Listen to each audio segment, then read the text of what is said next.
Losing time, I'm fading fast. I just wanna make it last. Try to let go of the past. I close my eyes, embrace the blast. Sleepless nights and headache stack. Restlessness to hell and back.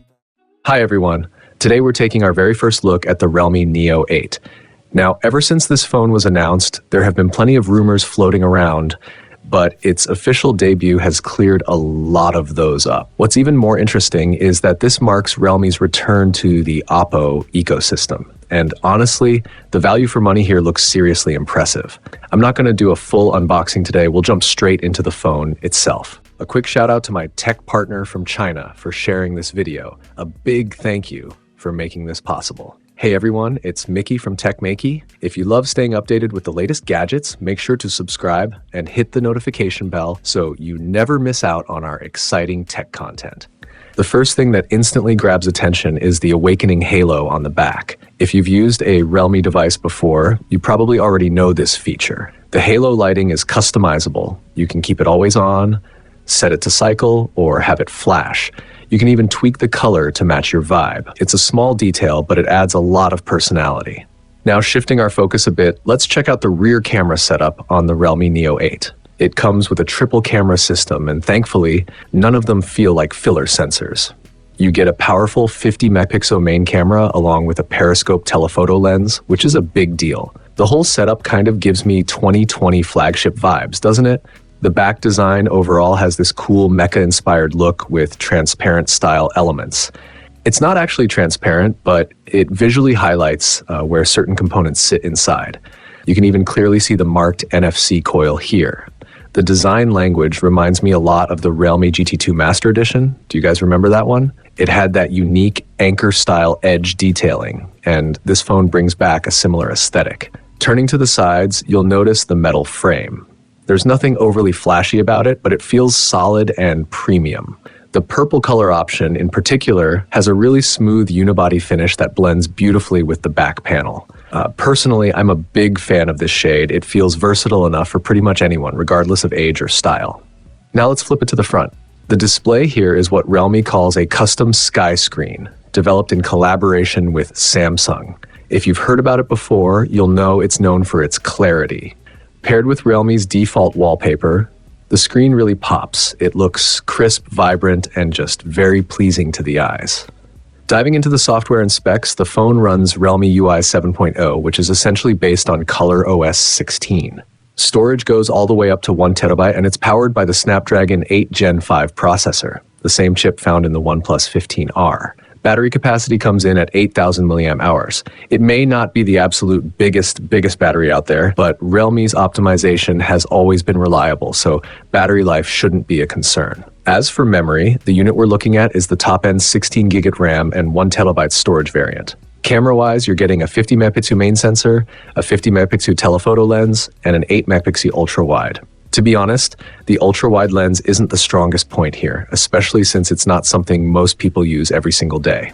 Performance-wise, it features a light-emitting engine as part of its platform, and charging is rated at 80 watts. It's not breaking any speed records this time, but it's more than fast enough for daily use. All right, now let's take a closer look at the display. Realme has once again proven that it really knows how to push display brightness to the next level. The sky screen on the Neo 8 comes with a special brightness boost feature that can crank things up even further when needed. The peak brightness is surprisingly high, so high that it even outshines some flagship phones out there, which is pretty impressive.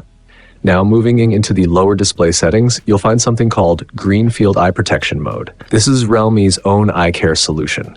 Inside this mode, you can fine-tune the color temperature and even add a paper-like texture to the screen, giving it a more natural, book-style feel. On top of that, there's AR eye fatigue protection, a dedicated writing mode, an ambient color selfie mode, and flicker-free eye comfort certification.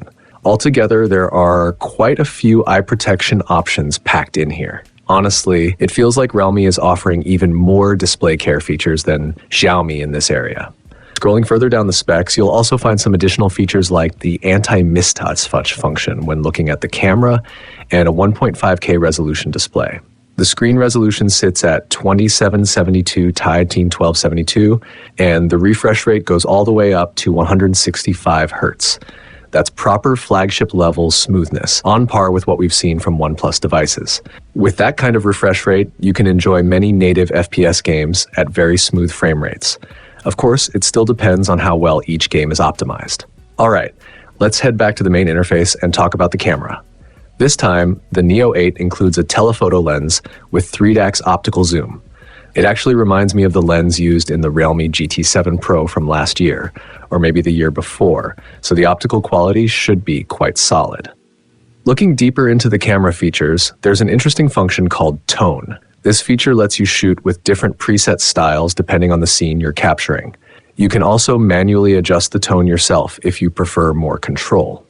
It's somewhat similar to Huawei's color tuning system, allowing users to choose a style that matches their personal preference. That said, it can feel a bit complex at first, so it might be worth exploring and understanding it better before deciding to buy. Inside the More section of the camera app, you'll find plenty of additional shooting modes. One standout is the underwater camera mode, which hints at the phone's strong durability. The Realme Neo 8 supports IP68, IP69, and even IP69K ratings for water and dust resistance. It also supports long exposure photography, which is personally one of my favorite features. With long exposure, you can capture silky smooth water effects, flowing traffic trails, or even create light painting graffiti shots. These are not just gimmicks, they're actually fun and practical creative tools that anyone can experiment with. Before wrapping up, let's quickly touch on one of the performance highlights of the Realme Neo 8. This time, it introduces something called a PC wristband feature. In simple terms, it allows you to link your Steam account directly. Once connected, you can manage your games and cloud saves right from your phone, and even quickly launch and organize your titles. That's a pretty big step forward. It does make me wonder, though, if someday the phone's computing power could directly help with cloud loading Steam games, wouldn't that make mobile gaming even more powerful? And that's it for our first hands-on look at the Realme Neo 8. I'll be sharing a more detailed experience after spending more time with it. If you have any questions, feel free to drop a comment or send me a message. Thanks for watching, and I'll see you in the next one. Bye.